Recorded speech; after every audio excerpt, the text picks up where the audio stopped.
TaskUs On Air presents CX+U.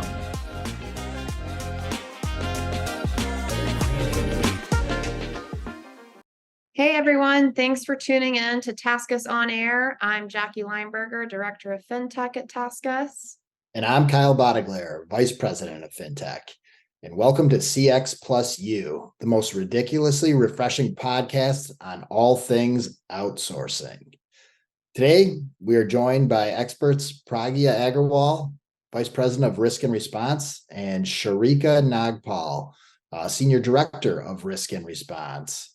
Today, we're going to be discussing how FinTech has transformed over the past couple of years. With high growth and more access, however, this can lead to more risk, and in the end, only strong survive in this tough economy. We've seen a ton of growth with TaskUs clients specifically over the past couple of years with our FinTech clients, with crypto and different FinTechs really taking off in the digital economy. This comes with more risk with AML and KYC. But today we're going to talk more about what the different fraud, AML, and KYC risks are in this space. So Surekha, I'm going to start with you. We want to explore the growth and the impact that FinTech companies have had on the financial industry. I know we have a ton of large financial institutions out there that have been around forever. So what does the rise of FinTechs mean when it comes to the overall FinTech financial economy, and also for AML and KYC? So before I talk about the evolution, let me first talk about what does FinTech really mean. FinTech is made up of two words really here. One is financial technology, which is derived from two words, which is financial services and digital technology. Now, in simple words, it's basically FinTech is using innovative technology to provide better financial services to people. So isn't that simple? That's a simple way of defining FinTechs for us. Now, in today's era, really, customers, and that includes all of us, we are not keen to go to a bank physically. Instead, we rather prefer services that are quick and safe from the comfort of our home. More people now have access to digital services, financial services, and this has been possible with the coming in of FinTechs. They have provided financial inclusion to a lot more people. The overall unbanked population has gone down to about 35%, which is a significant drop from earlier times. Due to all of this, FinTech is gaining popularity and is disrupting the banking industry. They have brought about ease of transactions, more accessibility, lower cost of operations. All of that has made FinTech, a favorite amongst the people of today, and even people of the older generation, because they are finding it much faster, much smoother to do transactions through FinTechs, through apps. So FinTech solutions, I would say, have really revolutionized the banking sector, providing benefits, like I said, increased efficiency, cost reduction, enhanced customer experience, increased transparency, accessibility, faster payments, and much more. So FinTech, I would say, is transforming the financial sector landscape rapidly and is blurring the boundaries of both financial firms and the financial sector. I think they've evolved a great deal, but the evolution is not over yet. It's all about making sure FinTechs and banks also work together. And I think that's also something which is happening. And it's a great thing for all customers, for the overall economy. I think you see a lot of them integrating together, large banks using FinTechs on their platforms, on their mobile apps. And also some of them who don't want to necessarily buy or acquire some of the smaller FinTechs, they're looking to build similar technology in-house. And we've seen that in a few of our conversations. So I think it's super interesting, and how the acquisitions will happen over the next few years. And, there's only room for so many players in the market. So we will see how it plays out. How are FinTechs and brick and mortar banks working together? Yeah, happy to talk to you about this very, interesting and, very trendy topic about FinTechs and brick and mortar banks coming together. So there are some trends and changes, right, within the financial services space at large that are undeniably global in scope, right? Like tapping cards to pay at the register, cards not present type of transactions, and of course, working from home, getting pretty much everything delivered to your doorstep, right? Adding to that list, fintechs becoming banks, quickly the old-fashioned way by, buying them. So it's becoming a global phenomenon, right? Where digital-only startups are finding some brick and mortar footing, tapping into traditional players, customers, and asset bases as well.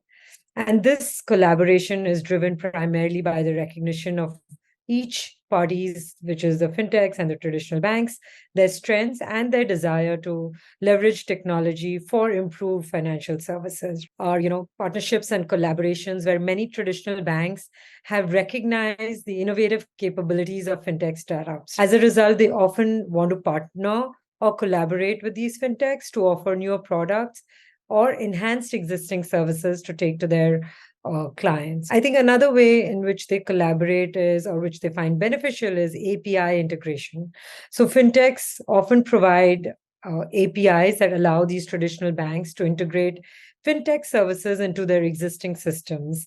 And what they can do is offer customers new features, new services without completely overhauling, the infrastructure of the banks.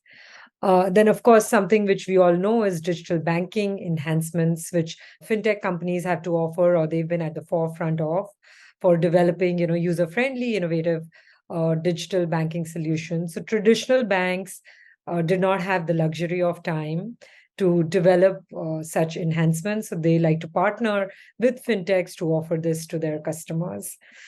Another important piece, I think, where they're collaborating, or aspect of collaboration, is lending and credit scoring. So fintech specialize in alternative lending and credit scoring, and they've collaborated with traditional banks to improve the efficiency of the lending process. So, by incorporating, say, new data sources or machine learning algorithms, banks can make more informed lending decisions and provide credit to their customers. Customer experience is, of course, a no-brainer. Fintechs are known for their focus on improving customer services, and by collaborating with fintechs, banks can adopt innovative ways to enhance their customer-centric approach, such as, say, chatbots, personalized recommendations, or even robot-driven advisory. Another piece, or another space, right, that fintechs excel in is access to new markets, which the banks want. So fintechs often have a strong digital presence and may excel in servicing previously underserved or unbanked populations. So traditional banks can collaborate with them, expand their reach into those markets, and do some innovations in that space as well. Data analytics and insights is another area where fintechs often possess advanced capabilities in. So banks are collaborating with them more often to gain insights into large sets of data, leading to better customer segmentation, risk assessment, and product development as well. So it's important that we understand these specifics on how these two are collaborating, the fintechs and the traditional banks, and they can vary widely based on region, regulatory environment, market trends, and individual business strategies as well. The theme there is it's going to be better, more personalized banking for all. And it's going to be interesting to see what the next chapter brings, as we've already seen so much change in the last, 5 to 10 years. Thank you. Hey, last question for this episode. Let's discuss how the unique characteristics of fintech platforms create vulnerabilities that can be exploited by money launderers and fraudsters. So I think we've talked a lot about the pros. But there are some cons that come along with this. So can you guys dive a little bit more into that? Thanks, Jackie.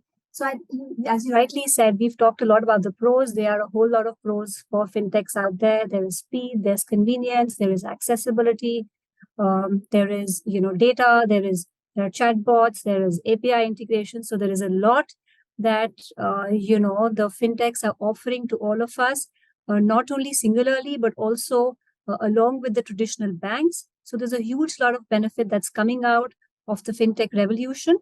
But yes, now coming to the aspect of what are the vulnerabilities that currently exist in the system. So I would think that criminals can actually exploit the speed, the convenience, and the cross-border nature of fintech transactions to actually obscure the origin of funds and integrate them into the financial system. So considering that there is a whole lot of cross-border transactions, anonymous transactions happening out there, it is possible sometimes to obscure the origin of funds, and which is what criminals are using to their advantage. Money laundering, why is it getting attractive for the offenders out there? As I said, there's increase in the initiation of transaction in these systems. There is unlimited money flow out there. And to top it all, as I said, there are transactions which are anonymous from anonymous accounts. Especially cryptocurrencies are making some of the transactions anonymous, though some of it is regulated, but still the degree of anonymity is very high there.